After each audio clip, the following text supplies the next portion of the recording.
Okay, I have a motion, do I have a second? I'll second it. I have a second. Please call. Could I ask for Glenn to restate that motion? I will send it to you. It's been recorded. I will write it and It's send it been to you. recorded. I don't do so. Well, even if it's recorded, Combine all the Premier intent Lake- is, the intent will be clear when I write it. Combine all Premier Lake property into one lot. It's moving the part on the other side of Washington Street. Yeah, basically. All right. Very layman term. Please call, take vote. Okay, I'll get all the names this time. Blake, Yes. John, Yes. Roy, Yes. Bruce, Yes. Glenn, Yes. Kevin, Yes. Tom. Yes. Who seconded that, by the way? I did. Roy did it. All right. Let's move forward to additional business. Can I speak a little bit more to this one? Yes, sir. While we're on the topic of our subdivision control ordinance, and Glenn correctly pointed out that we discussed it actually 2 months ago, and did bring a little bit of information here. I didn't get it to you ahead of time. One of the thoughts I've had for some time is the subdivision process, whether it's in the unincorporated county or in the city, can affect developers, it can affect surveyors and engineers, it can affect when the city annexes property that had been subdivided in the county. We saw a little bit of that with Seneca Landing, your last meeting. It's my thought, and I guess recommendation to you all, to open a dialogue with the county's area plan commission to see if we could find a common interest in writing new subdivision control ordinances for the city and the county that are as parallel with each other as they can be. There will always be issues that will be different for the city than for the county, but if we could make the process as similar and those requirements that are compatible as similar as possible, I think it would benefit everyone involved in development and benefit the city when we annex property that had been subdivided in the county. It will not be as radically different as maybe what we saw where the Seneca Landing had numerous variations from how we would have done it had it been in the city. So I think the long-term solution to the subdivision control ordinance is truly a long-term issue, and it's going to take some study and some work. And the county may not be ready. And Andy, you said on the plan commission, I don't know how you feel about this, but they're in the process of replacing their planning director. So it may be something that, if this is of interest, that ought to wait until they fill that position and make this a longer term endeavor to really do the right job and put something in place that will serve everybody for a good while. In the meantime, you either will have to face these combining of lots one-on-one as they come along, or recommend a Band-Aid approach to amending the ordinance. And this was discussed with Chris and Chad and I today, and there's some concern that the Band-Aid approach sometimes gets you more pain than it does benefit. That you try and stick something together and make it work, but it creates problems that weren't anticipated. So you can wrestle with that question. I don't know that you're in a position tonight to make a decision on approaching the county or not. I want to put that thought forward, and your next meeting, maybe it's something that ought to be discussed under old business if you're so inclined. And we do have business next month. There is a subdivision plat that came in literally today that will be on your agenda next month. When it comes to the rewriting of that subdivision ordinance, I go back to what, Andy's comes with these comprehensive plans that are being developed for the county and the city. More than likely, any rewriting would be after those plans are put in place and approved, so we have guidance on how we're going to proceed. I see benefits to looking at the zoning ordinance the same way, not necessarily with the county in that case, where maybe that is highly dependent upon the comprehensive plan. I don't know that the subdivision control ordinance is more about the procedure, the steps, and the design standards that would be incorporated into subdivisions. It may not be as dependent on the comprehensive plan. However, if you want to work with the county and if you want to wait until the county gets their planning director in place, we may have our comprehensive plan completed and the county may have theirs also. I, for one thing, would probably be prudent to wait till the county has their director in place. Yeah,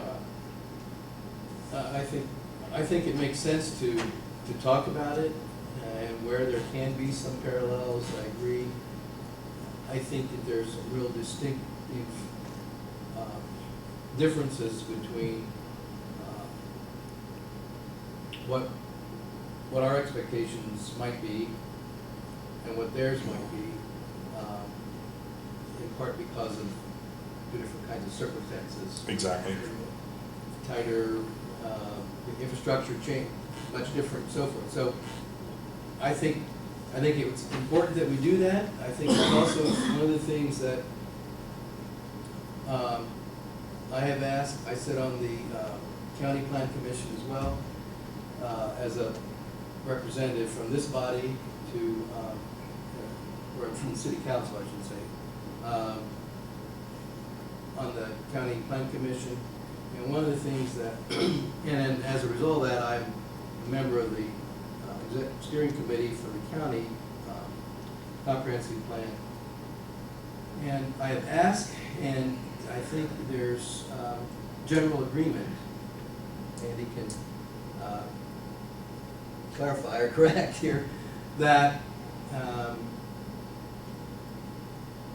the county and the city have a mutual understanding that when properties within a certain distance of city boundary, I know we talked about this years ago, within a certain distance, and I don't know exactly what the exact appropriate distance would be, but within a half mile, I'll just use that as an example, that when things are developed and come before the County Plan Commission, that those things are also brought to the attention of the city.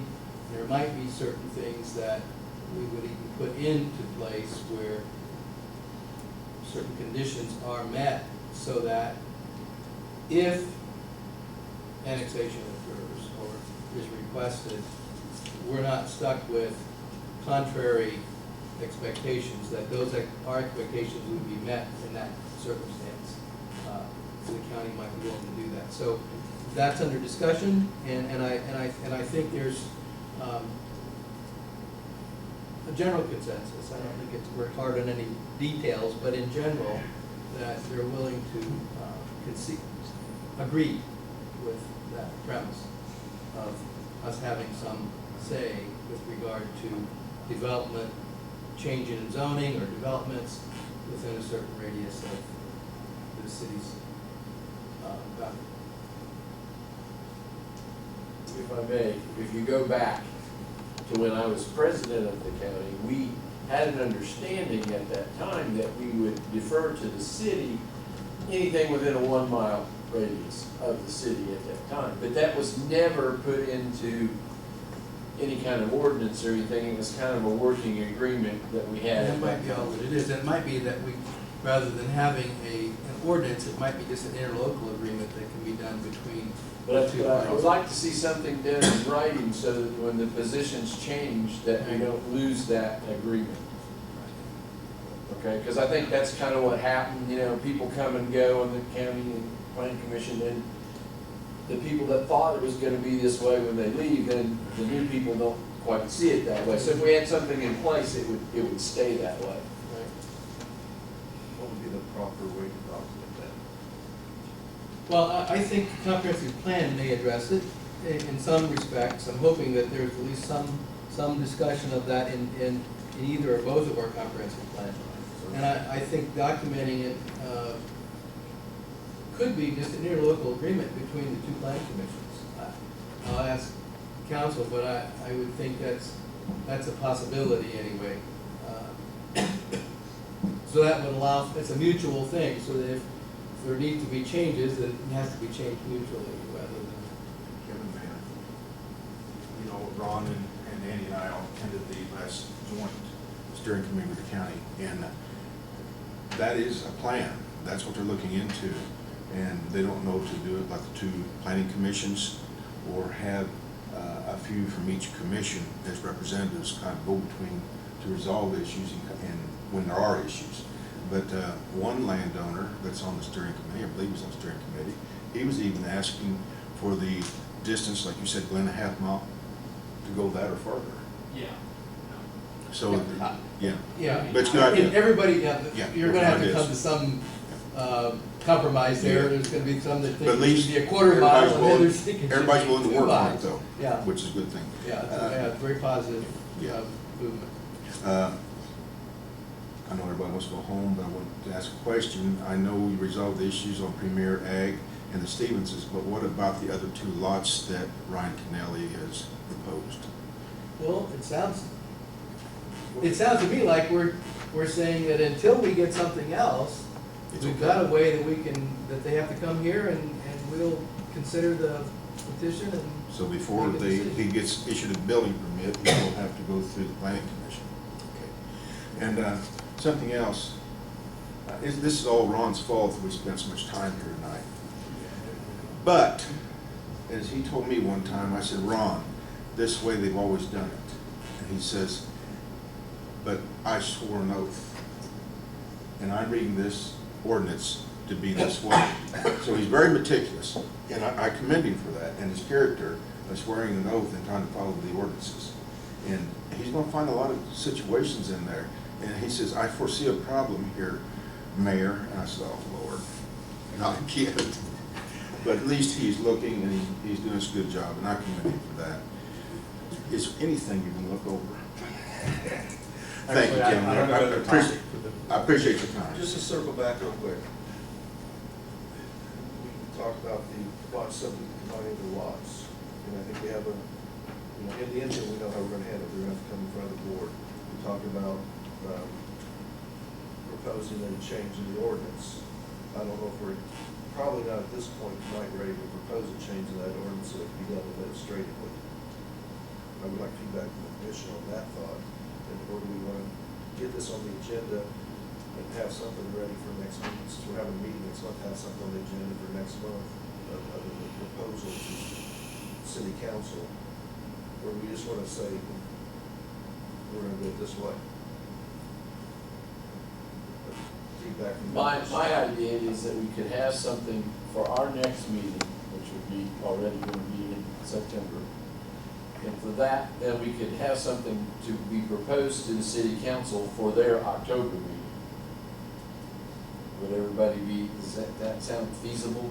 Provided that it's wordsmith well enough that we all agree. in Correct, September. I mean, yes. Yeah, But I mean, we could look at it, and if we all agree, then we could actually present as I it. said, I frankly, I thought we were gonna have something like that tonight.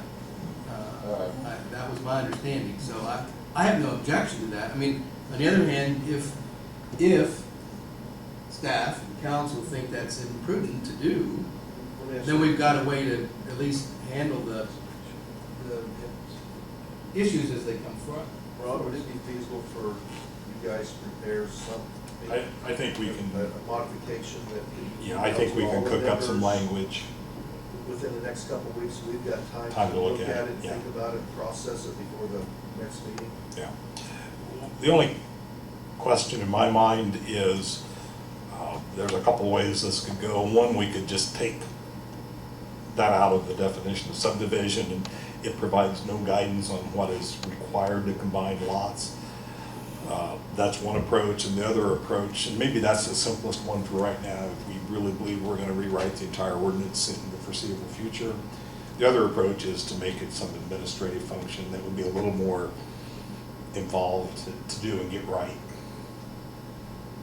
I guess my preference from all discussion would be administrative. To create But it. I think combining lots in terms of a subdivision implies a lot more than just adjacent lots, to me. And I think if we're looking at adjacent lots, that's a different story than combining lots. Chris and I can get Obviously, together and combining craft things some that would be language. adjacent, but multiple ones, I think ought to come before us. I think the big issue to, I think the big issue too is if we go back to redeveloping old Greensburg with all these really small lots that we have in old Greensburg now, you're gonna have a bigger issue than a new subdivision that we have. And you will have people that really oppose some of that. And at some point that's gonna happen, because we have some sections of town now that probably could go through complete redevelopment. So I think whatever we're looking at down the road, ought to take that into account. The one we know we have is the Wellage property on Lincoln. You all have rezoned those 4 lots, but there's still 4 lots and they need to be put into one so they can build their medical office building on it. That's the 4th one I can immediately call to mind that's out there. There's another one I can't quite call to mind. We've got a way to handle it, at least in the interim, until we get something else put in place. 153.75, there we go, I have it memorized. Okay. My question is, do they just need to get on the agenda, kind of like the Stephens did, or do they need, is there some other application form where they need to send out notices to the landowners? I mean, just get on the agenda, bring it in, bring a map of the property they want to combine? How?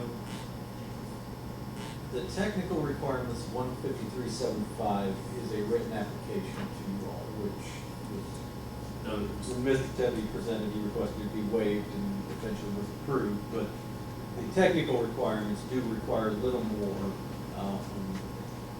presentation to it. My literal reading of that is that they need to file a petition for a primary plat and pay the fee for that, and then when they get here, you all waive whatever. I mean, we need to talk about this a little bit more, the technical nuts and bolts of the ordinance. I mean, it probably needs to be presented so everybody can see what we're talking about, because at this point, I'm running off of memory what I looked at this morning, as you probably are as well. Yeah. But yes, there are some more technicalities to it that should be looked at. And we should try and get you. Could the application, and I don't know if it's defined in the ordinance, application is defined, but could the application be a written request with the documentation of, or location of such properties be sufficient as an application for us to provide the exception? Chad had the right answer. Working from memory, I don't know. We have to need go back and sit see the down application is defined. One of the in a things certain way. running through my mind is if they are filing a petition for a primary plat, the fee for that is prescribed in ordinance. Right. Well, we're obviously doing things outside of oil, so to speak. And the ordinances have not been enforced in a very consistent manner prior to this. So we're working off precedent to some extent. And that, I don't know if that counts a lot in terms of legal stuff, but it gives us something to at least stand one leg on. I'm not sure it's sufficient for real solid grounds, but hey. Bring something back. Put that in, if you got time, add that in the email as far as the. Get it to you ahead of time so you can look at it and digest Something it. ahead of time. That's why I'm thinking, well, that's why I think an amendment to the current ordinance that allows for combining of adjacent into one, or, and if there's to be multiple ones that we combine, that it come before us for approval without going through preliminary plat. I mean, however you word that in terms of the ordinance itself, but that's the concept. And that gives us standing then, at least going forward, not necessarily maybe next month with the doctor's office, but we will have a rationale why we're doing it, that we're recommending it. Okay. Ron and I will get together and have something in September. We can do for you guys to look at.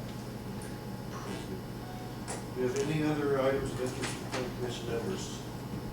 Like, It's the property on East Street. I have not advanced on that. I recognize it's out there, bogged down in some of this stuff, so yes, I'm good after that. Speaking of properties, I just have one question in mind. On East Central, coming up from Lincoln Street, on the corner of Northeast Street, there's a house there that's been added on like over a year or so ago. The lumber that they use has been weathered, deteriorated, and now they're erecting a third floor on top. Is that safe? Or, I mean, Yes, we're inspecting that. They had a building permit that expired a year and a half, 2 years ago. And they came in this spring or summer and got a new building permit, and they're back working on it, and Steve is inspecting it. He has expressed some concerns, but he is satisfied. I think it's for the words in his mouth. He's satisfied that what they're doing is okay. We have a strong desire to see him get a roof and siding on the exterior of that building and get it buttoned up, but it's being built by the homeowner, and they're kind of working at it their own way. It didn't exactly meet our desires, and I don't know that we can enforce a different path for them. But it is progressing finally. It's not just sitting there.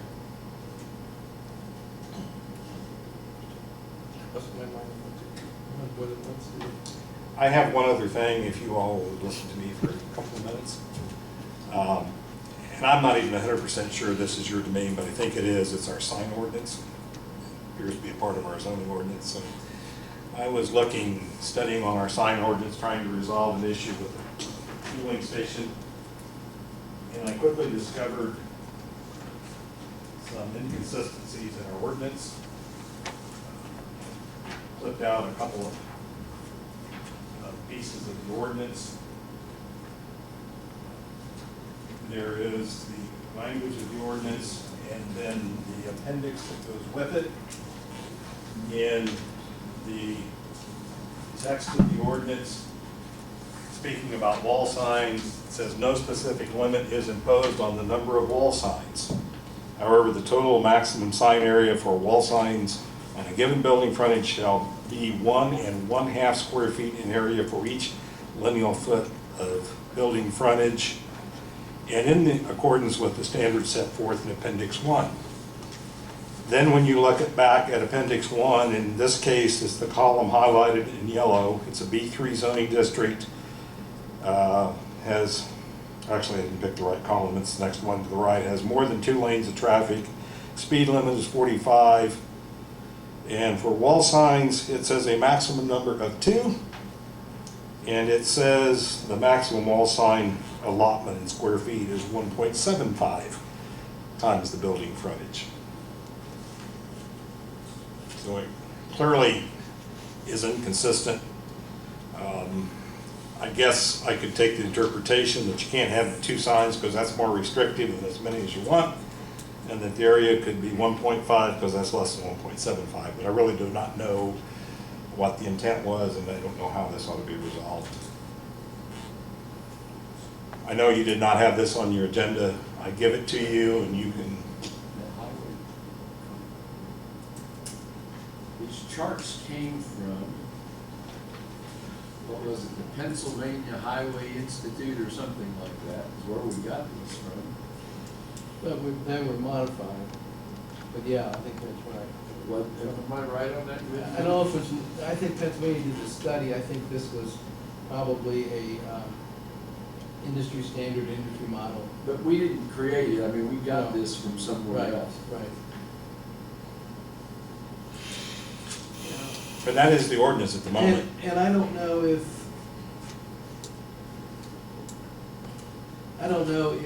the,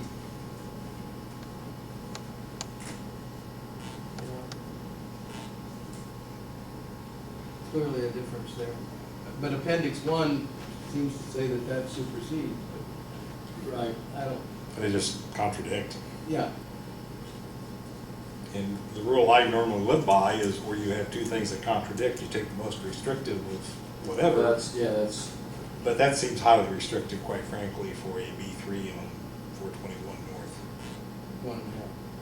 Yeah, in the 2 signs. I don't, But we have the total area restricted regardless. I would think that it should be the chart, probably, not the wording. Not the text. that's probably where I would go with it too. That's my opinion. We might have made a mistake on the verbiage. The chart was our intention. If I go back to that time, remember we were talking about, you and I discussed at length that we didn't create the chart. We agreed to go with wherever that study was from. Yes. Well, or the industry model. Right, and, yeah, I know there was a lot of work that went into that sign ordinance. I'm sure a few things did slip through, and this may be one of them. I would say we go with the 1.75 on the chart. And the two signs. Yeah, I'd stay with that. Yeah. Because that's what it's staring at. You feel that's rather restricted?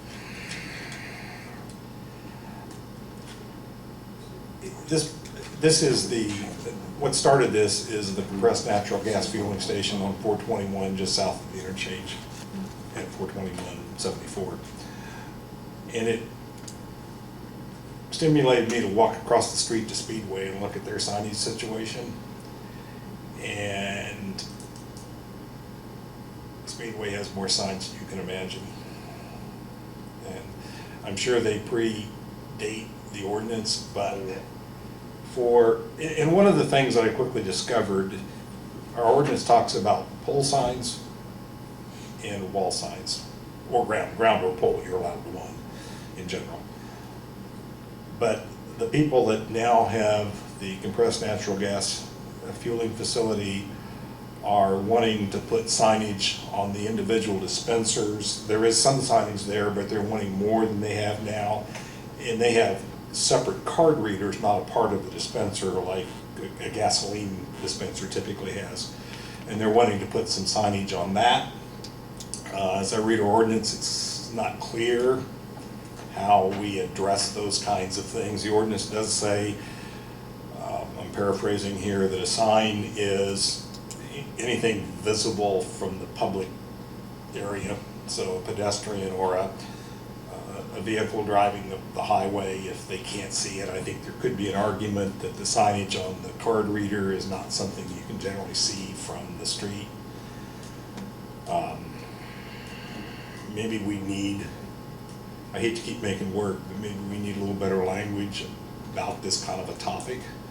I was trying to think the other day, well, what else besides fueling facilities would have something like a dispenser and appropriate signage on that or not. I didn't come up with anything. Maybe they're a somewhat unique situation. One of the really interesting things about that facility, there's no actual building there. All they have is their canopy. So our ordinance says the frontage is measured along the front of the building, and I guess that's the front of the canopy, which is actually the narrow dimension on their canopy. So that would cut back greatly the square footage of sign area they would be allowed. So I don't know. I don't have a good answer nor a good feel for how to accommodate this situation. On the reader part, when we talked about that, we talked about if it wasn't visible from the public area that we weren't going to consider it. And that's what the ordinance says. I remember that part. Yeah, and I guess wall sign and sign on a dispenser, I don't see that as a wall sign.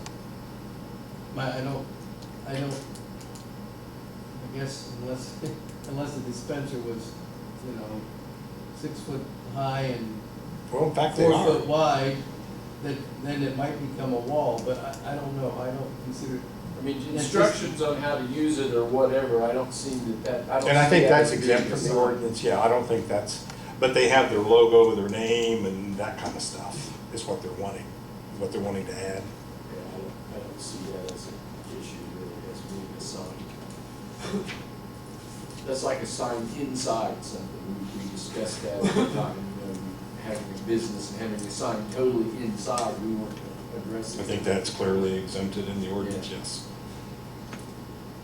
So, food for thought, if we need to do anything with this or not.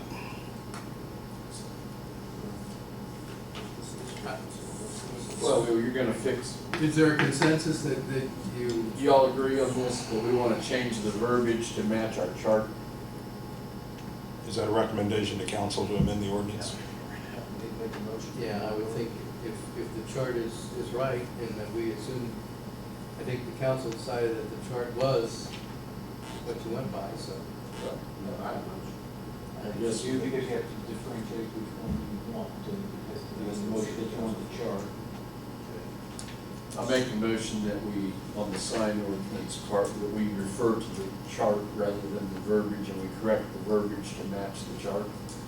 Have a motion, have a second, Second. and a second of John. Steve Rose? Blake, Yes. John, Yes. Roy, Yes. Bruce. Yes. Glenn, Kevin, Yes. Tom. Yes. Thank you. Any other items of interest? Have a motion to adjourn the meeting. I have a motion by Roy. Good night, gentlemen.